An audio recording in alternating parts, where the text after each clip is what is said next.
به ونتوكل عليه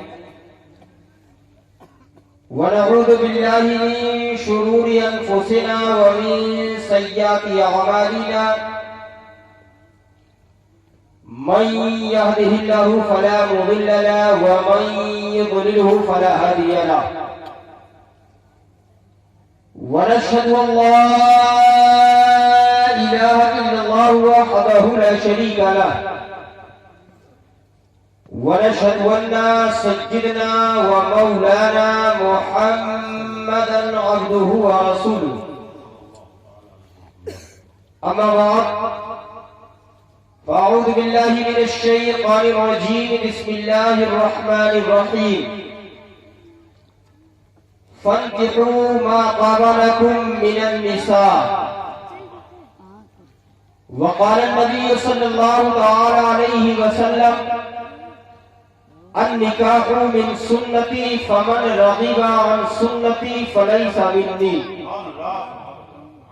صدق اللہ مولانا العظیم وصدق رسولہ النبی الامین المکین المتین المعین الکریم ونحن ولا ذلك لمن الشاهدين والشاكرين فالحمد لله رب العالمين آمين آمين يا رب العالمين.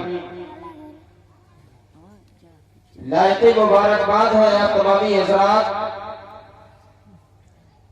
کہ سردی کے موسم میں جشن عید میلاد النبی صلی اللہ علیہ وسلم میں شرکت کیے ہوئے ہیں. رب قدیر کی بارگاہ میں دعا کرتے ہیں کہ مولا ہم سب کی حاضری کو قبول فرما، دائم کی سعادتوں سے مالا مال فرما. حضرات میرے بعد یہ کے بعد دیگر علماء کرام سے گفتگو آپ حضرات سماعت کریں گے. مجھ سے بیشتر نقیب اہل سنت نقیب ہندوستان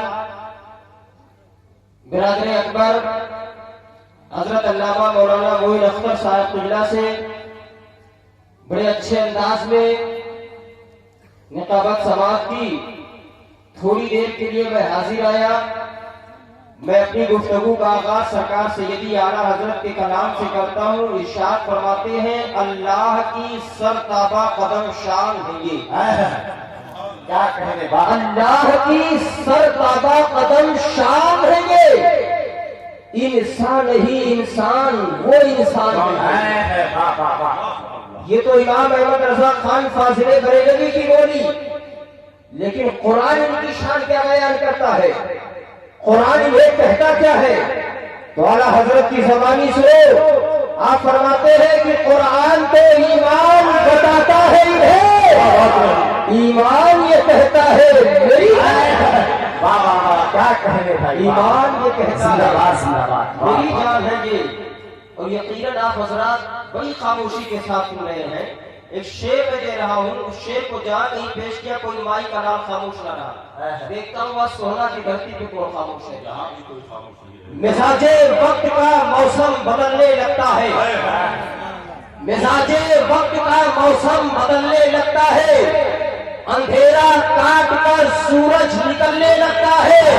اور عجیب آپ ہے خاموش ہو کے بیٹھے ہیں، امر نبی کے ذکر سے پتا نکلنے لگتا ہے. ذکر سے پتھر نکلنے لگتا ہے. واہ بھائی واہ، بہت خوب. 11ویں شریف کا مہینہ چل رہا ہے، اس کے حوالے سے ایک شعر دے رہا ہوں. کچھ لوگ کہتے ہیں کہ نیاز الفاتحہ نہیں کرانا چاہیے. ایک شعر دے رہا ہوں. عشق و الفت کا جو کشکول لیے پھرتے ہیں، عشق و الفت کا جو کشکول لیے پھرتے ہیں، دل یقین دولت انمول لیے پھرتے ہیں، جو میرے قوس کے موقع کو بتاتے ہیں حرام، وہی 11ویں میں پچنور لیے، وہی 11ویں میں پچنور لیے پھرتے ہیں. حضرات درود پاک پڑھیں پھر تھوڑی دیر گفتگو ہو جائے. اللہم صلی علی سیدنا شفیعنا حبیبنا مولانا محمد صلاۃ و سلام علیک یا رسول اللہ صلی اللہ تعالی علیہ وسلم. حضرات خطبہ مسنونہ کے بعد میں نے قرآن مقدس کی بہت ہی مشہور و معروف آیت کریمہ سے اپنے آپ کو اور آپ سب کو مشرف کیا۔ اللہ رب العزت اپنے مقدس کلام میں ارشاد فرماتا ہے فَانْكِحُوا مَا طَابَ لَكُم مِّنَ النِّسَاءِ، جس کا مفہوم یہ ہے، جس کا مطلب یہ ہے، نکاح کرو ان عورتوں سے جو عورتیں تمہیں پسند آ جائیں، جو عورتیں تمہیں بھا جائیں۔ عورت بھائے گی کب؟ عورت پسند کب آئے گی؟ اس دنیا کا جب ہم جائزہ لیتے ہیں، آج اپنے معاشرے کا جب ہم جائزہ لیتے ہیں، ہر ایک کی پسند کا معیار الگ الگ ہے۔ کوئی کسی چیز کو پسند کرتا ہے، کوئی کسی چیز کو پسند کرتا ہے۔ دنیا میں مختلف طرح کے لوگ پائے جاتے ہیں، مختلف قسم کی ان کی پسند ہوا کرتی ہے۔ میں نے رسول گرامی وقار کی بارگاہ میں عرض کیا یا رسول اللہ، اس دنیا میں مختلف قسم کے لوگ پائے جاتے ہیں، مختلف طرح کی ان کی پسند ہوا کرتی ہے۔ کوئی گوری چیز کو پسند کرتا ہے، کوئی کالی چیز کو پسند کرتا ہے، کوئی حسن و جمال کو پسند کرتا ہے، کوئی مال و دولت کو پسند کرتا ہے۔ یا رسول اللہ، جس کی سمجھ میں جو آئے اس سے نکاح کر لے، نہیں آئے۔ مصطفیٰ جان رحمت صلی اللہ علیہ وسلم ارشاد فرماتے ہیں ایک عورت سے 4 چیزوں کی بنیاد میں شادی کی جاتی ہے، یا تو اس کے حسن و جمال کی بنیاد میں شادی کی جاتی ہے، یہ لڑکی بڑی خوبصورت ہے، یہ لڑکی حسن و جمال کی مالکہ ہے، اس لڑکی کے پاس حسن و جمال بہت ہے، لہذا اس سے نکاح کر لیا جائے۔ نہیں، آقا کی شریعت بتاتی ہے، میرے آقا صلی اللہ علیہ وسلم ارشاد فرماتے ہیں یا تو اس کے حسن و جمال کی بنیاد میں شادی کی جاتی ہے، یا تو اس کے دولت کی بنیاد میں اس سے شادی کی جاتی ہے، یا تو اس کے حسب و نسب کی بنیاد میں شادی کی جاتی ہے، یا تو اس کے دینداری کی بنیاد میں شادی کی جاتی ہے۔ پھر میں نے ٹھہر کر کے مصطفیٰ جان رحمت کی بارگاہ میں عریضہ پیش کیا، یا رسول اللہ، جب 4 چیزوں کی بنیاد میں شادی کی جاتی ہے، کیا ہم اس کو جمال والی دیکھیں، کیا مال و دولت والی دیکھیں، کیا حسب و نسب والی دیکھیں؟ مصطفیٰ جان رحمت فرماتے ہیں فَذْكُرْ بِذَاتِ الدِّينِ، دیندار کو پسند کر لینا۔ جب تم دیندار سے نکاح کرو گے تو تمہاری دنیا بھی کور جائے گی، تمہاری